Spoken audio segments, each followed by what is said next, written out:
Todos en nuestra vida personal y profesional hemos tenido que enfrentarnos a algún laberinto. Para entrar en el laberinto, en el cual a veces se esconde un monstruo, y después salir con bien de él, hay que ser muy observador, rastrear las pistas y dejarnos aconsejar por todas aquellas personas que nos quieren o que controlan mejor el terreno.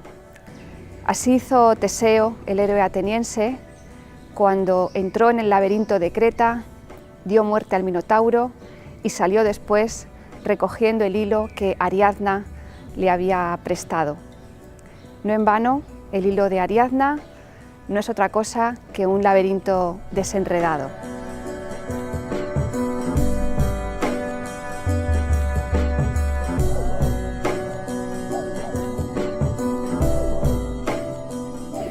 Hubo un tiempo, hace ya muchos siglos, en que Minos, el rey de la opulenta isla de Creta, dominaba buena parte del Mediterráneo y sus barcos veloces traían y llevaban riquezas sin fin.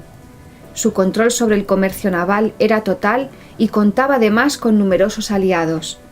Sin embargo, la felicidad de Minos no era ni mucho menos completa. Su hijo Andrógeo, vencedor en unos juegos deportivos celebrados en Atenas, había sido asesinado por aquellos a quienes había vencido. La venganza estuvo a la altura de su dolor de padre. Minos, tras un largo enfrentamiento, impuso a los atenienses un terrible tributo a cambio de la paz. La ciudad vencida tendría que enviar cada 9 años 14 jóvenes, 7 muchachos y 7 muchachas, a Creta, para que sirvieran de alimento al Minotauro, un horrible ser que tenía torso, brazos y piernas de hombre, mientras que la cabeza era la de un toro de enormes cuernos. Esa monstruosa y feroz criatura era fruto de la pecaminosa pasión que Pasífae, la reina esposa de Minos, había sentido por un espléndido toro de los rebaños regios. Un famosísimo arquitecto e ingeniero, llamado Dédalo, la ayudó a consumar su deseo animal, construyendo una admirable ternera en cuyo interior se ocultó la mujer, dispuesta a recibir al toro del que se había enamorado. Minos, avergonzado por la acción de su alocada esposa, no se atrevió, sin embargo, a acabar con la fiera y mandó que fuera encerrada en una cárcel de la que no pudiera salir jamás. Mas esa cárcel, construida por ese mismo hombre lleno de ingenio, carecía de puertas y no se cerraba con llaves de ningún tipo. Dédalo había concebido un espacio por el que discurrían numerosos pasillos, con constantes cruces y tortuosos recodos, de modo que nadie que entrara en él fuera capaz de encontrar la salida. Ese fue el primer laberinto, y en él quedó prisionero Asterión, pues así se llamaba el Minotauro. Esta fue la manera de que se sirvió Minos para retirar al monstruo de la vista de los hombres, y allí debían llegar cada 9 años los 14 jóvenes atenienses marcados por el infortunio para ser devorados. En 2 ocasiones pagó ese sangriento tributo la ciudad de Atenas, pero transcurridos 18 años, el joven Teseo, hijo del mismísimo rey Egeo, se ofreció como voluntario para acompañar a los otros 13 muchachos, con la esperanza de poder dar muerte al Minotauro y librar así a sus compatriotas de tan dura obligación. En las 2 expediciones anteriores la nave ateniense zarpó con una enorme vela negra, en señal de duelo por el funesto destino que esperaba a los pasajeros. Sin embargo, en esta tercera ocasión, además de la vela negra, Teseo llevaba plegada otra blanca, para ser izada en caso de que la expedición culminara con éxito, pues el rey quería conocer cuanto antes el resultado de la peligrosísima aventura que había decidido emprender su hijo. De modo que, hechos los preparativos de rigor, la nave salió del puerto de Atenas y puso rumbo a la isla de Creta, con sus pasajeros llenos de tristeza y temor, a pesar de su juventud. Por contra, Teseo confiaba plenamente en sus propias fuerzas y en su propio destino. Pero ni en sus mejores sueños el joven ateniense podría haberse imaginado lo que le había de suceder. Pues nada más embarcar en la temida isla de Creta, objetivo último de su viaje y tal vez también final de su vida, he aquí que una de las hijas del rey Minos y de la reina Pasífae, Ariadna, se enamoró del apuesto extranjero, cuyo semblante denotaba osadía y arrojo, y no humillación y temor. De modo que se las arregló a la menor oportunidad y en un instante a solas, para prometerle ayuda en su inminente aventura, a cambio de que la desposase y la llevase de vuelta consigo a Atenas. Teseo, con el rostro iluminado por una sonrisa y con los ojos brillantes de alegría, pero guardando la necesaria discreción, así lo prometió. Te juro, bendita Ariadna, por mis dioses y los tuyos, o por lo que haya más solemne que los dioses mismos, que seré tuyo y tú mía serás, mientras la vida aliente nuestros cuerpos, y que nunca, por mi voluntad, me habré de separar de ti.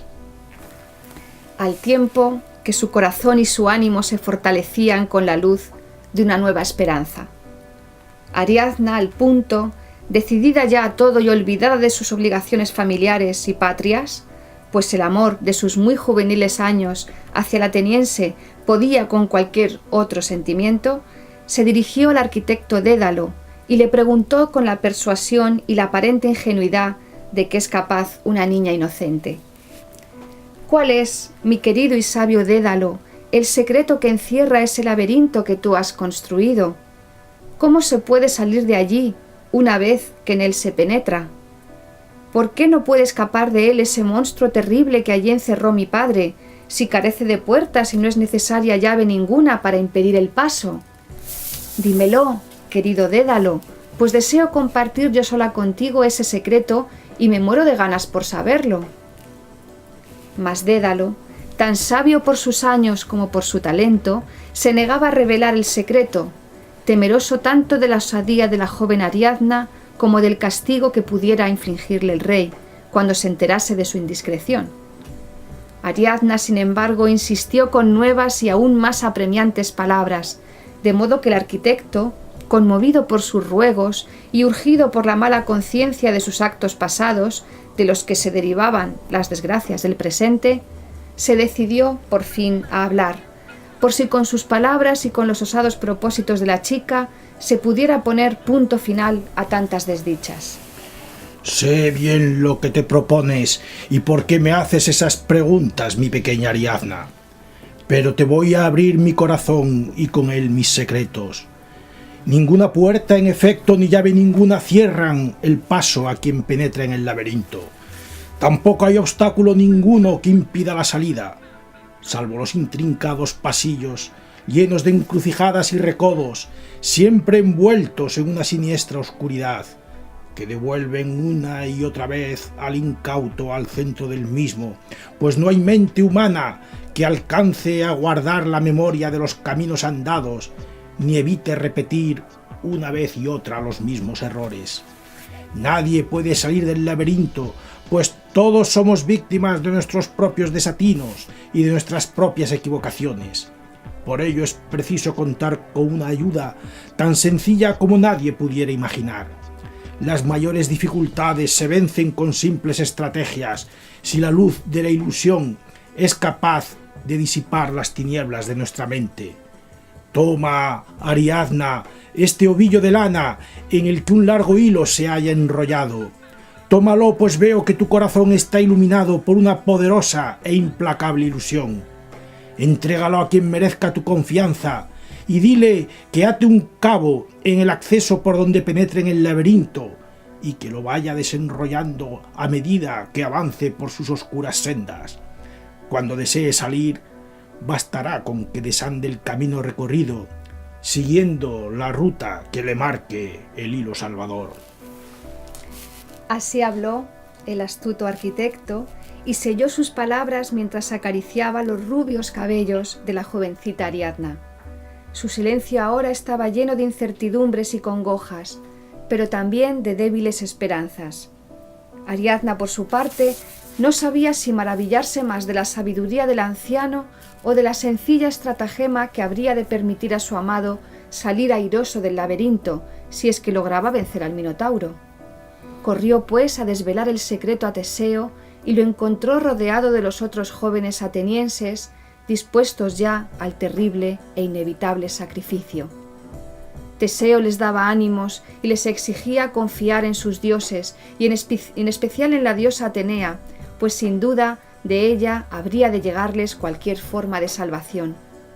Al ver a la joven cretense con el rostro lleno de alegría, Teseo se retiró a hablar a solas con ella y recibió de ese modo el último remedio preciso, pues el valor y la fuerza no le faltaban para poderse enfrentar al Minotauro. Mas a nadie, ni siquiera a sus más queridos compañeros, reveló lo ocurrido. Llegado el momento terrible en que los jóvenes atenienses debían ser entregados al monstruo, fueron vestidos con limpias túnicas blancas y sus cabezas coronadas con festivas guirnaldas de flores. La procesión que se dirigía a las hambrientas fauces del laberinto caminaba al paso de alegres músicas y danzas, entre una muchedumbre que contemplaba jubilosa cómo aquellos desdichados venidos de fuera iban a ser ofrecidos a un monstruo que de ese modo ya no necesitaría aplacar su ferocidad y su hambre con los jóvenes cretenses. Sin embargo, los muchachos destinados al suplicio avanzaban llenos de angustia y temor. La tristeza de unos pocos era la felicidad de muchos, y a nadie le hubiera resultado difícil distinguir, a pesar de los atuendos y los adornos festivos, quién era ateniense y quién habitaba en Creta. Penetró el cortejo en los oscuros pasillos del laberinto y de inmediato quedaron los 14 atenienses a solas con su destino. Teseo ató un cabo de su ovillo en una gruesa piedra que habría de señalar el inicio de su andadura y se puso al frente de la temerosa comitiva, animándoles y exigiéndoles confianza en él y en los dioses que les protegían. Caminaron a tientas, adentrándose cada vez más, y tropezaron en repetidas ocasiones con los restos de los humanos que hollaron esos mismos pasillos antes que ellos. No era fácil conservar la calma ni mantener ninguna esperanza ante esos aterradores espacios, donde el silencio, la oscuridad y un hedor insoportable a podredumbre y excrementos producían más temor que los mismísimos caminos de los infiernos. El aire no se movía, ni una brisa fresca que indicase una posible salida, ni un hilo de luz que prometiese el regreso bajo el sol. Solos caminaban los atenienses, a solas con sus miedos. Tan solo Teseo se mostraba firme y convencido de que aquel siniestro paseo acabaría pronto y que todos saldrían con vida de él. En su corazón habitaban tanto un valor indomable como la admiración y el amor hacia esa joven que había querido ayudarle, contraviniendo las más elementales leyes del respeto hacia los suyos, vencida tan solo por un súbito amor hacia un joven extranjero. Deseaba ardientemente acabar con el Minotauro para devolver la dignidad a su patria y la felicidad a las familias atenienses liberadas para siempre de tan terrible tributo, pero aún deseaba más ver de nuevo los ojos vivarachos, la sonrisa amorosa y los rubios cabellos de Ariadna. Habían caminado durante horas, nadie sabía cuántas, tratando de no separarse los unos de los otros en aquellos intrincados cruces, rozándose unos con otros para darse seguridad y confianza, cuando de pronto, al superar el enésimo recodo, intuyeron la presencia del Minotauro. Al principio tan solo se percibía un aire más cálido, fruto de los calores emanados por un ser vivo, y un hedor aún más insoportable por la acumulación de restos putrefactos. Luego se hizo patente la presencia inmediata del monstruo por su jadeo profundo y su respiración atormentada. Ningún ser humano podía respirar de esa manera, entre eructos y ronquidos, entre suspiros y gemidos indescifrables. Se diría que incluso se oían los latidos siniestros de su corazón, si es que esa criatura despiadada tenía corazón.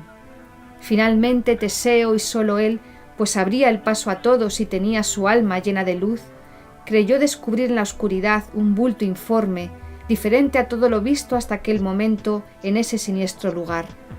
Las tinieblas que todo lo velaban le impedían saber si ese bulto se movía presto al ataque o si tan solo buscaba mejorar su posición en medio de un sueño indolente. Tras obligar a sus compañeros a detener sus pasos y a esperarle a resguardo de la fiera, se dirigió a ella con decisión. Al poco regresó triunfante. Todo había acabado. Ya no se oían los estertores de poco antes, ni la sombra del minotauro se movía. ¿Qué había ocurrido? ¿Estaba el minotauro muerto?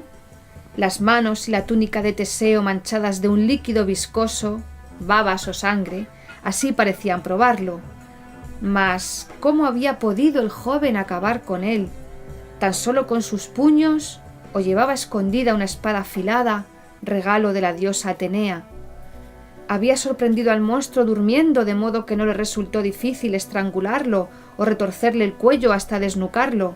¿O había tenido que combatir con él hasta aniquilarlo? ¿O había huido el monstruo a escondrijos aún más apartados y solo conocidos por él? ¿Acaso se había dejado matar para poner fin a su miserable existencia, mitad humana, mitad de bestia? Nadie pudo saberlo. Tan solo importaba que ya era hora de regresar. Poco a poco la esperanza y la alegría fueron volviendo a los cansados corazones de esos jóvenes.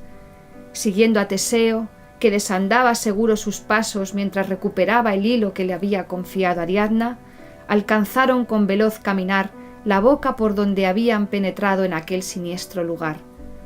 El regreso fue mucho más rápido que la ida, pues sus pies ya no estaban calzados con pesados terrores y ominosas incertidumbres. Ahora avanzaban espoleados por una dicha cada vez más acuciante y les urgía ver de nuevo la luz del sol. Poco a poco las palabras volvían a sus bocas y poco a poco ese grupo de jóvenes recuperaba la risa, escasa y temerosa primero, confiada y abundante después. Por fin, al fondo de un largo pasillo comenzó a divisarse de nuevo la luz y el aire se hizo más ligero y respirable. Ya no caminaban, ahora corrían sin esperarse los unos a los otros. Sabían que habían logrado salvarse de un destino que parecía inexorable y que en cualquier caso se presentaba aterrador. Salieron en tropel del laberinto. Gritaban llenos de júbilo al respirar un aire fresco, al contemplar de nuevo la luz del sol, al gozar de las maravillas de una naturaleza generosa y amable. Se diría que gritaban llenos de júbilo porque habían recuperado la vida, que creían definitivamente perdida. Y Teseo gritaba más que nadie. Sentada en una roca, junto a la salida del laberinto, llena de temores y angustias, pero obstinada en su amor y en su esperanza, aguardaba con impertérrita paciencia la joven y bella Ariadna.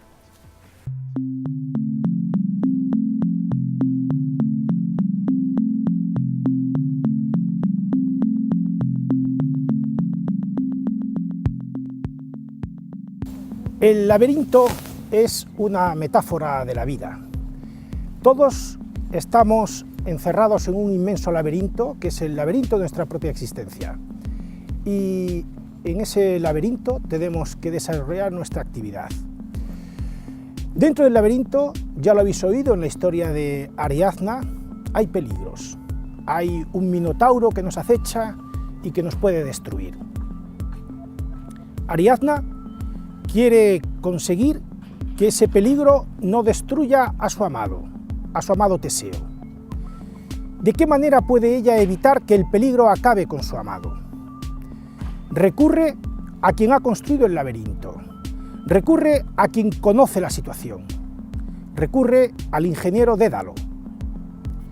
Y Dédalo le da una solución muy sencilla, ya la habéis oído, pura y simplemente toma un hilo, átalo al principio de la entrada al laberinto y ve desenrollándolo de tal manera que Teseo, cuando haya acabado con el minotauro, no tendrá nada más que seguir el hilo para encontrar el camino de vuelta. De nuevo, una solución sencillísima. Hay un plan. El emprendedor, cuando inicia su actividad, debe saber qué quiere conseguir y debe tener un plan. Y ese plan debe estar lleno de sencillez, lleno de naturalidad. No debe ser algo complicado. Podrá triunfar o no triunfar, pero si el plan que realiza es un plan excesivamente complejo, lo más probable es que fracase. Ariadna y su hilo es un ejemplo extraordinario para comprender cómo, cuando queremos hacer algo en la vida, es necesario tener un plan aconsejado por quien sabe, y gracias a él podremos alcanzar nuestros objetivos. Fijaros, esta historia del ídolo Ariadna seguramente os recordará también otra historia similar, la de Pulgarcito. Pulgarcito se pierde en el bosque, sus padres dejan a Pulgarcito y a sus hermanos en el bosque porque no pueden alimentarlos, y Pulgarcito utiliza la estrategia del hilo de Ariadna, pero comete un pequeño error. Esa estrategia tan sencilla, en el caso de Pulgarcito, son unas migas de pan que va dejando por el camino para poder salir del bosque. Lo que pasa es que las migas de pan se las comen las aves y ya no puede encontrar el camino de vuelta. Es decir, el emprendedor debe saber que también sus iniciativas pueden fracasar, que no toda la actividad de emprendimiento, toda actividad que emprendemos está llamada a obtener el éxito. Pero hay que planificarla bien, hay que tener ese plan y hay que trabajar por conseguirlo. Ariadna es un magnífico ejemplo de cómo se puede conseguir algo que a priori parece imposible, que no han conseguido ninguno otro antes que ella.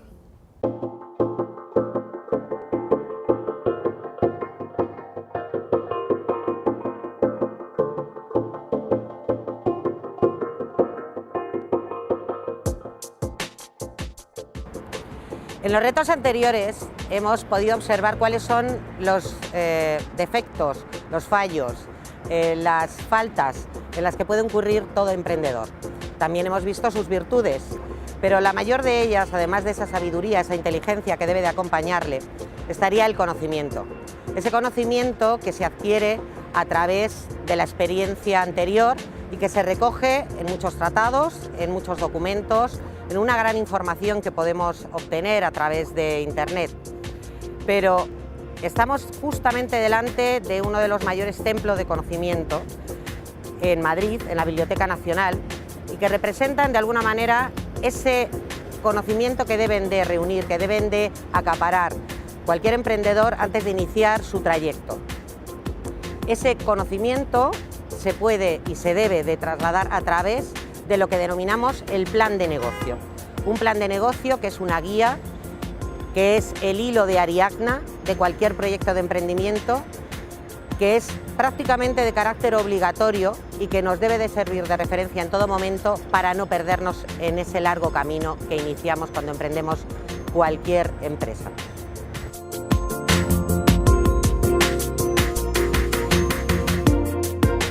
Me encuentro delante de la estatua de Colón, en la Plaza de Colón de Madrid.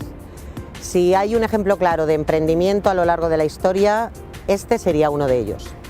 Cristóbal Colón, para emprender ese viaje hacia las Indias por una ruta más corta, consultó sobre todo con expertos, con ese consejo de expertos que deben ser necesarios para poder afrontar con un mínimo de conocimiento cualquier proyecto. Antes de desmigar, antes de desgajar cuáles son esas pistas que nos va a dar un plan de negocio, tenemos que pararnos justamente en una actuación que tiene lugar con este personaje. Este personaje, cuando inicia ese viaje, él lo hace aconsejado, guiado y con una idea muy clara de hacia dónde quiere llegar. Pero las circunstancias hicieron que llegara a un sitio completamente distinto. No mejor ni peor, simplemente distinto. Eso es lo que también puede ocurrirle a un emprendedor si no sigue fielmente esa ruta, esa referencia que le va a dar ese plan de negocio que al menos debe de tener escrito antes de iniciar su viaje.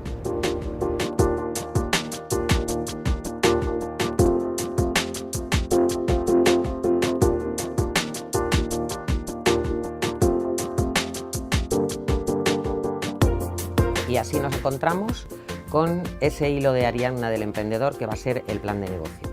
Por supuesto, ese plan de negocio tiene que estar escrito y bien definido. Por tanto, vamos a desgajarlo, vamos a desgranarlo y ver qué puntos son los que deben de contener cualquier plan de negocio de un emprendedor. En primer lugar, por supuesto, la identificación del proyecto. Tenemos que identificarlo y además hablar de los antecedentes de ese proyecto. Cómo se ha originado la idea, qué razones han motivado la puesta en marcha de este proyecto empresarial que presentamos. También, como no, después de identificar al proyecto, hay que identificar también a los promotores, a esos emprendedores que tienen que contar una breve historia personal y profesional para poder justificar una cierta experiencia y un conocimiento que les impulsa a llevar a cabo ese proyecto de emprendimiento. Por supuesto, la formulación jurídica, cómo se van a constituir, en qué sociedad, comunidad y además el capital social que tienen previsto y por supuesto cómo van a repartir ese capital social en esa composición del accionariado.